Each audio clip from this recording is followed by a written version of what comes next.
yanafanyika. Na utaelewa the powers ambaye zina control ulimwengu saa hii. Nikawaambia 2015 ilikuwa ni mwaka wa ajabu. Hii ndio mwaka shetani alitangaza mambo mingi kushika vijana, na hakika aliwashika. Almost alikuwa amesema 90%, lakini ukiangalia vijana ambao wamenaswa they are not at 90. Tukaambia vijana wainue mikono, tukapata hakika hatuna vijana kwa kanisa. Kwa hivyo vijana walishikwa. Lakini hii ndio mwaka tena ile Laodicea C ilianza, Laudato C, ile encyclical ambayo inaita watu wote katika kupumzika siku moja. Ndio hii wakati ilianza. Hakika wapendwa, kulingana na unabii tungekuwa hapa, tungekuwa mbinguni. Lakini najua Yesu aliangalia akaona kwamba hatujatayarisha, tole halika dia, hatujakuwa tayari. Mpaka akatupea mwani kwa wajia. Kumbuka 2017 wale wanafunzi wa unabii watu hapa, kwamba yule msimamizi ambaye alikuwa anasimamia tatu Paris agreement ilianza 2015, akafika 2017 a bull out. Bull out from that agreement.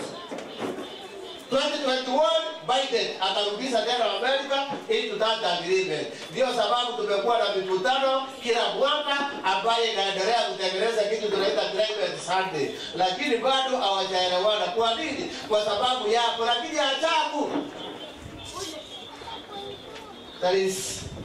mredaji mmoja ninapenda, anaitwa Kent Wilson. Ndiye ameandika kitabu hivi Almost Home. I always listen to his sermons.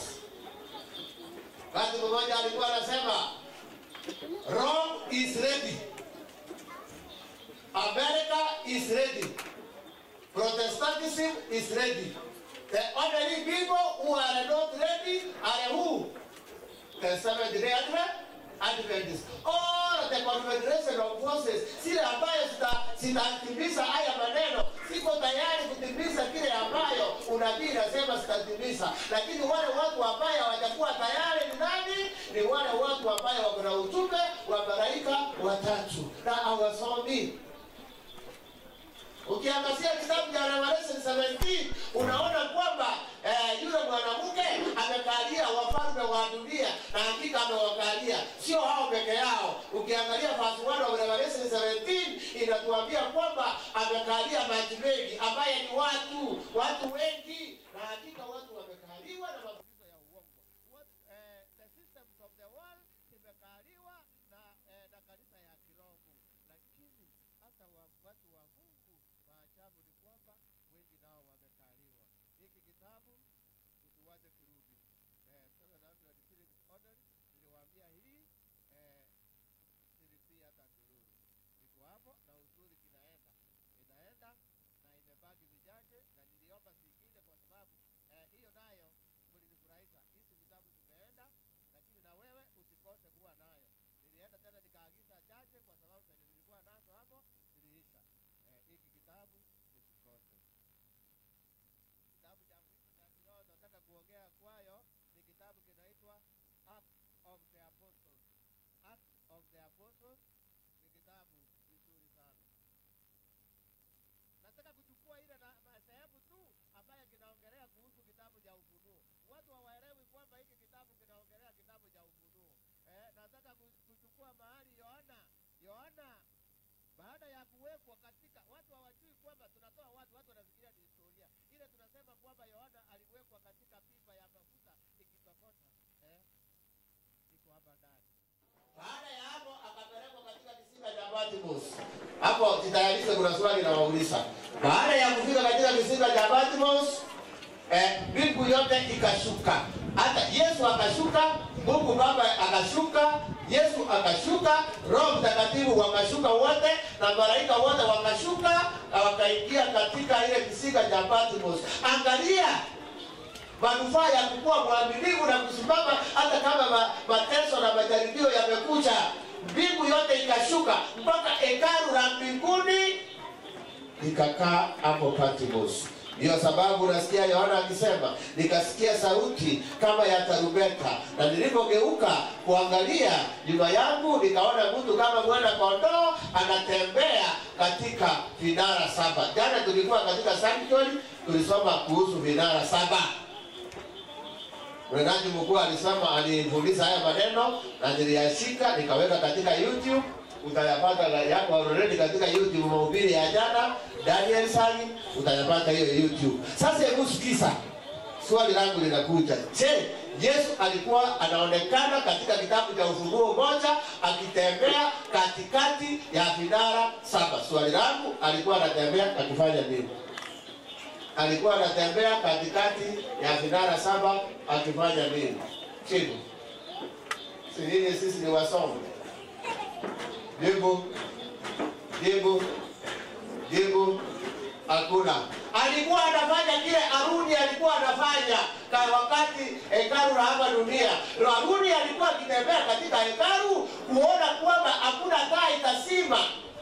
Taa ni neno la Mungu na inasimamia Kristo, na Kristo naye akitembea katikati ya hizi minara 7, yaani hizi taa 7, ni kuashiria kwamba Yesu amekuwa akitembea katika kanisa lake visasi vyote, ili taa zake ambayo ni mimi na wewe sisisime.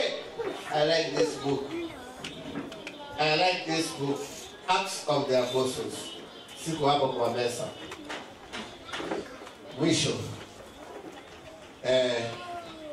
Mwisho kwa vitabu nikiongea, nataka kuongelea vitabu ya hii mwaka inaitwa The Winning Youth Warrior. The Winning Youth Warrior. Katika hiki kitabu sasa nataka sehemu inaongelea wazazi. Najua watu watafikiria kwa sababu kuanzia jana na juzi tulikuwa tunaongelea sehemu ya vijana kuhusu hiki kitabu. Nataka ujue kuna sehemu ya wazazi. The responsibility of parents katika vijana wao iko hapa ndani. Youth development should be made the priority of parents. Iko hapa ndani. Inakuambia how you nurture your youth. Young people are now the main target of satanic forces. Hiyo nataka uelewe. Unajua kuna wazazi wengine wanapewa watoto na shetani. Halo? Unajua kuna wazazi wengine wanapewa watoto na shetani. Kwa sababu hawataki kuwa wavumilivu, hawataki kuvumilia wapate watoto, wanatumia shortcut. Baada ya saba gamba, baada ya kubana leto genge. Kwa hapa leo wale waraba, baada ya sauru usenigo. They are in society. Kuna wengine wanaenda kuopewa. Ile tulisema sana jana, santara baba wanaopewa ili wapate watoto na wanapata watoto. Wametoa wapi? Hii ambayo mnaelewa ukweli wa maombi, mnaelewa. Kuna wengine hata wanaenda to the extremes of partnering with the devil worshippers kupata watoto. Wote wako katika society. So, wakati haya yote yanafanyika, hawa watoto wote tuko nao. What will you as a Christian parent do? Wewe kama Mkristo, mzazi wa Kikristo, utafanyaje ili mtoto wako asimame imara? Haya yote yako hapa ndani kwa wazazi. Kwa hivyo mzazi, hiki kitabu ni chako na vile kiko cha watoto. Vile kiko cha vijana pia ni yako. Hiki kitabu ni ya wazazi. Sitaki kuongea mengi. Hiki kitabu niliwaambia mwisho ilikuwa jana kuilipia. Jana nilikuwa mwisho nililipia 50. Leo imerudi normal. Kwa sababu ni wazazi leo watachukua. Vijana walimaliza kuchukua jana na 50. Hakika na wamechukua, vijana wamechukua. Sasa wazazi imerudi normal, iko huko 350. Sasa nataka kuwaonyesha kitabu tu, ndio sasa tuingie the next step. Shida huduma wa madeni iko hapa na iko hapa kwa meza, wale ambao wako na madeni. Preparation for the final crisis. Tuko na final crisis ambayo tunaongelea kwa uchache, hii ambayo iko mbele yetu. Hiyo kitabu iko hapa, vile utafanya. Yutu ambaye alikuja wa kwanza jana tulipromise na kuna mtu alipromise omo saudi tobo tanga ni leo. Atamururulia. Ni kijana mgani alikuja wa kwanza leo? Hiki kitabu ilinunuliwa imelipiwa 100. Ni nani yule alikuja kijana wa kwanza? Nani aliona kijana alikuja wa kwanza leo? Walisamwele wote kwa sababu tanga ni wote. Find a home. Lakini pia tukiendelea kujua ni nani kama tutapata leo wa kwanza. Hii kitabu already niliwaambia imenunuliwa, kijana alikuja wa kwanza. Hii kitabu iko hapo. Kama kitabu ya 100 iko hapo kwa mesa. 100 sijui ni aje au utasoma hii kama sijui ni aje au utasoma. Facing the storm. Imekuwa tangu baada ya hapo kwa mesa bado siko hapo. Tuko kana majaribio ya maisha, tuko na shida mbalimbali, kuna njia utakabiliana na hizo shida. Hiki kitabu kiko hapa. Nicodemus, nilikwambia kitabu cha sisi kama viongozi iko katika ile mesa. The Great Controversy ile volume ndogo iko hapo katika page nzuri kabisa. Hili kitabu ya Mwadventista 250 shillings only iko hapo kwa mesa. Sasa wazazi, cooking with the kids. Kujifundisha kufanya upishi na watoto.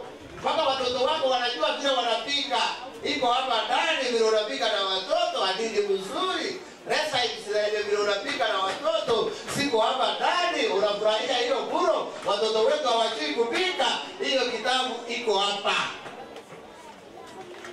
Nimemaliza promotion.